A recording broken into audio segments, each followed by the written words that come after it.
Living the Christed Life. James 1, 1 through 27.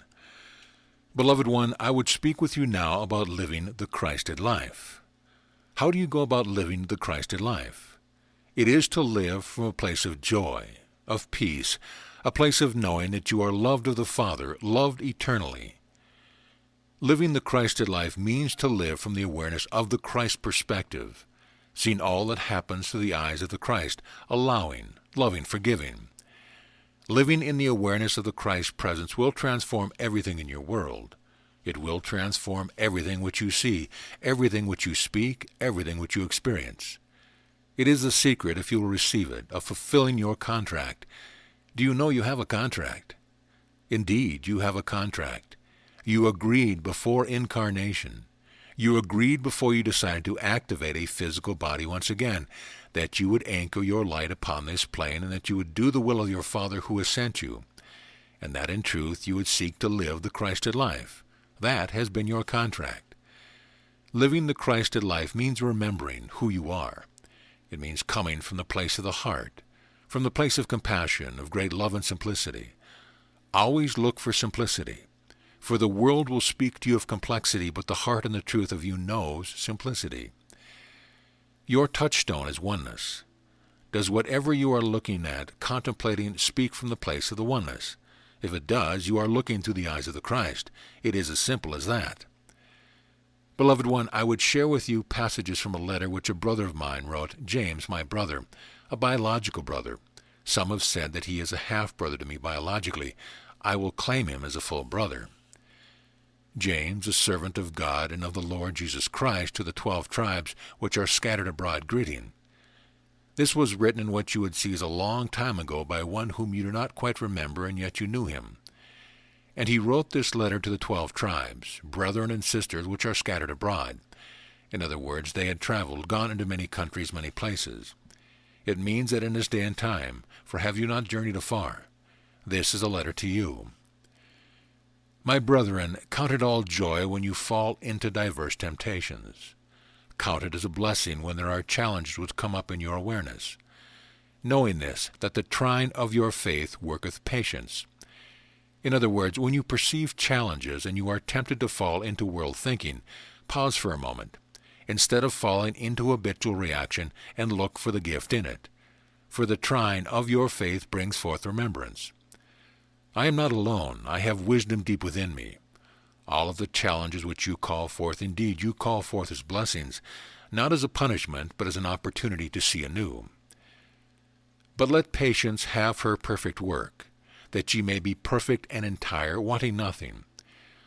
In other words, as you allow the process of divine unfoldment, resisting not, you come to know and enter wisdom, a peace which the world does not know. And from the source of peace comes a remembrance that I am loved of the Father. I am his holy child, and if holy, whole, entire, I can lack nothing. If any of you lack wisdom, or feel that you do, let him ask of God, that giveth to all men liberally, and it shall be given unto you. In other words, breathe the deep breath of inspiration and ask of your Father, who loveth you. Ask, what is the answer to what I am going through? And then breathe again and listen, and the wisdom shall be given to you freely and liberally. But let him ask in faith, nothing wavering. In other words, ask knowing, trusting, that the answer is going to be there for you. For indeed it cannot be withheld from you. For as you will fashion a question, as you will fashion a challenge, the answer is contained within the question and within the challenge. So ask in faith, knowing that the answer is already yours, nothing wavering, do not doubt. For he that wavereth is like a wave of the sea that is driven with the wind and tossed. You have known the feeling of being tossed about, adrift in a sea of confusion, where you have cried out to me and to the Father, to the brothers and sisters, and asked, what shall I do? I don't know how to get through what I am facing. And all kinds of answers have come to you. The brothers and sisters have spoken their opinion and their advice to you. The inner wisdom, the still small voice, has spoken when you have quieted yourself, and you have not known which voice to listen to, and you have felt like the wave which is driven by the wind, tossed about. But when you will breathe and come unto the sacred place of peace within the heart, and you will ask knowing, trusting that the answer has to be within you, has to be given to you, doubting not, clearly you'll see. A double-minded man is unstable in all his ways. You have experienced that as you waver one way and another, you feel very unsteady, insecure, looking first to one source, then to another. Let the brother of low degree rejoice in that he is exalted. If you have had a humble opinion of yourself, if you have felt that you could not trust your answers or perhaps did not deserve to receive an answer, know that you are loved of the Father the same as any other. You are valued by the Father the same, equally as any other brother and sister. But the rich is made low, and as the flower of the grass he shall pass away. For the sun is no sooner risen with a burning heat, but it withereth the grass, and the flower thereof falleth, and the grace of the fashion of it perishes. So also shall the rich man fade away in his ways. In other words, the ones who exalt themselves and seem to be rich, and you exalt them and put them upon a pedestal perhaps, thinking that they have more, the exaltation is but temporal. The riches which you see in the world are passing. The riches which you are laying up for yourself, the riches of remembrance, the riches of trusting the inner guidance, the riches of knowing the deep peace within, these riches abide forever. And in that, each though a man would think himself lowly, he is exalted. Blessed is the man that endureth temptation, for when he is tried, he shall receive the crown of life, which the Lord hath promised to them that love him. When you encounter challenges, know that in truth you are coming more and more to the place of awakening, the place of atonement, the place of remembrance. For every trial which you set for yourself adds unto the catalyst for remembrance. Furthermore, I say unto you, that as your focus is upon the Father and his ways, you will not see temptation. Your Father has promised you the crown of life. Now, what is the crown of life? What is the highest gifting of life? It is to know, to realize that you are life itself, eternal, created of your Father, whom to love, to seek after, is to know life eternal. The crown of life is to remember who you are, beloved child of the Father. Let no man say when he is tempted, I am tempted of God, for God cannot be tempted with evil, and neither does he tempt any man. Your Father is love, all love. He does not know duality as you know it in this plane. That is the part of the scripting which you have put into this reality with a small r, that there will be a belief in good and evil, and that you could be tempted. But never say that your Father tempts you. He does not know, cannot know, the concept of duality which you have put into this reality, for the Father is true isness, oneness. But every man is tempted when he is drawn away by his own lust and enticed. Now, lust is not just as you would define it, having meaning a sexual desire, but lust occurs when you are consumed by the desire to be in the world and the world thinking. When you are abiding in the space of ego thought, attending to the voice of the world, the what-ifs, the complexities, the egoic values, then you have tempted yourself. Then, when lust hath conceived, it bringeth forth sin, and sin, when it is finished, bringeth forth death. When you focus upon world appearances and listen to the voice of the world, you conceive a new creation, unknown to your Father, the belief in separation, the belief called sin. And when this belief has been taken to its developmental end, each succeeding belief in creation from that belief leads to the death of all joy, yea, even the hope of joy. Every good gift and every perfect gift is from above, and cometh down from the Father of lights. Every good gift comes from above, yes. Not above as a physical place, but above in the higher thinking, in the place of beholdment, in the place you reach when you take a deep breath and detach yourself from all of the constriction of the world for a moment or so, and you attain a new perspective. And it comes from the Father of lights, your Father which would illuminate all that you experience. Of his own he will beget us with the word of truth, that we should be a kind of first fruit of his creatures. You are of the Father, holy, created perfect from before time began, created from before time began, because you are one who has created time and all of the lineage thereof. You are of the Father, you are divine, you are holy, you are the first fruit created from the isness of your true being.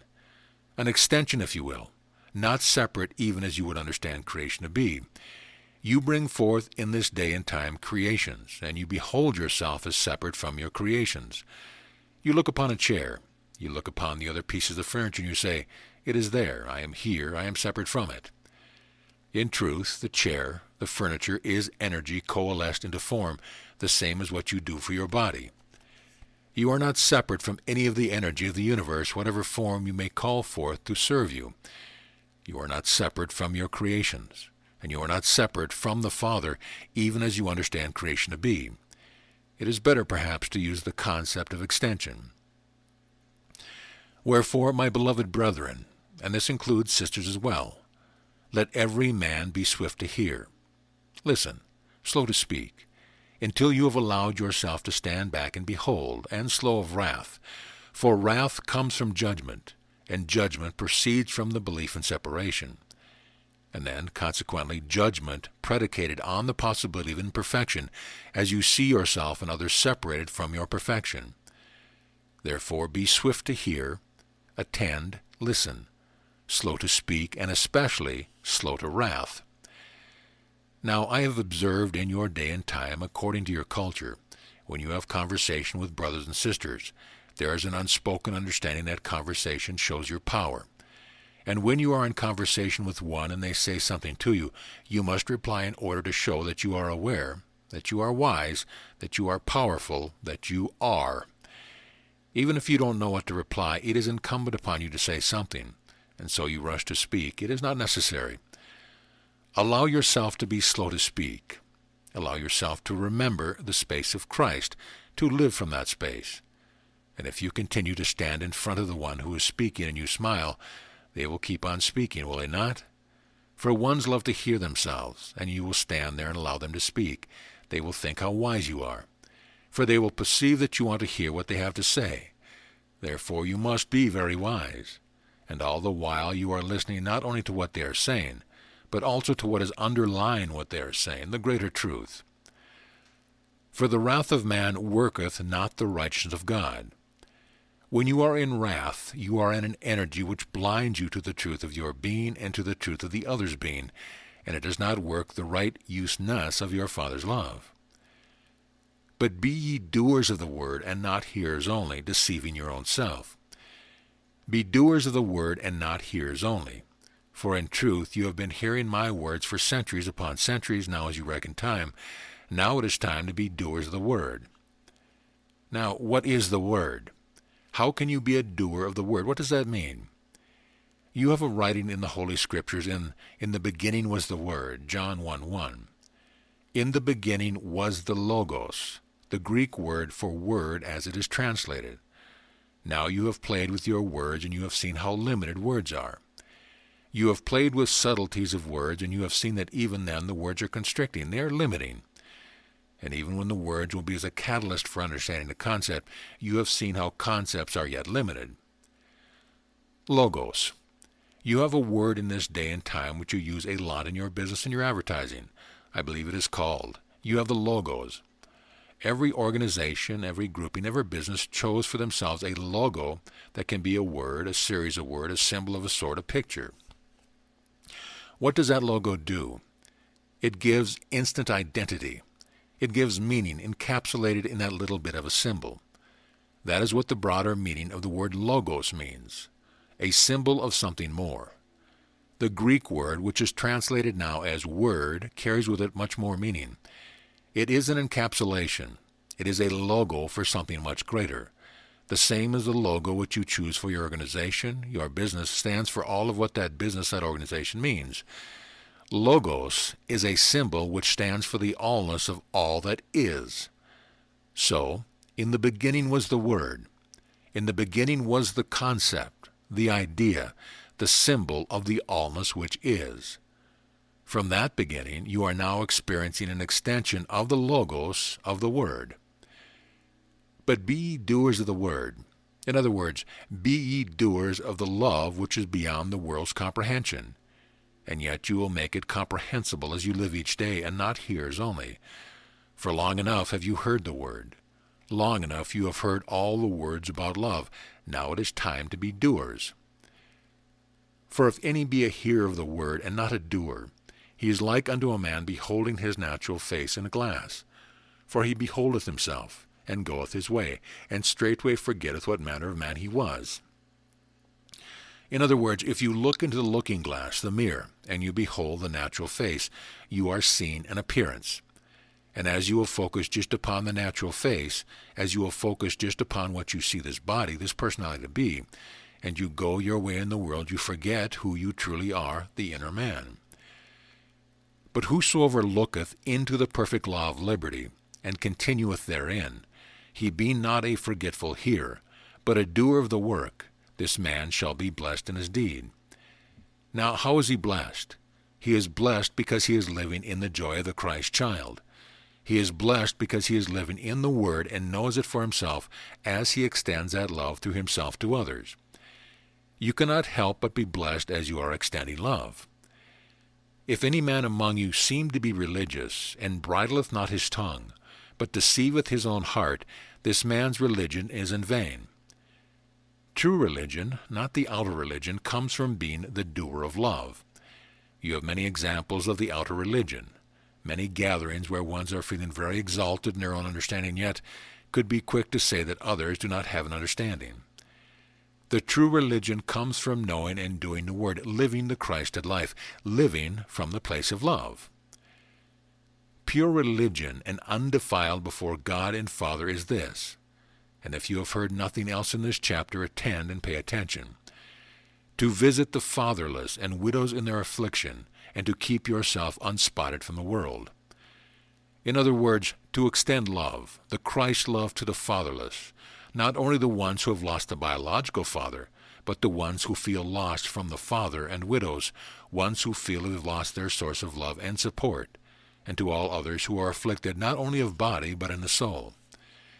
And to keep yourself unspotted from the world, to keep yourself, as often as you can remember, from falling into the pit of world thinking, to remember to be in joy, to remember to love, yea, even to be exuberant in your love. Life is a gift from yourself to yourself. Living the Christed life is the gift you give yourself. As you have heard, be you now doers of the message of Christ.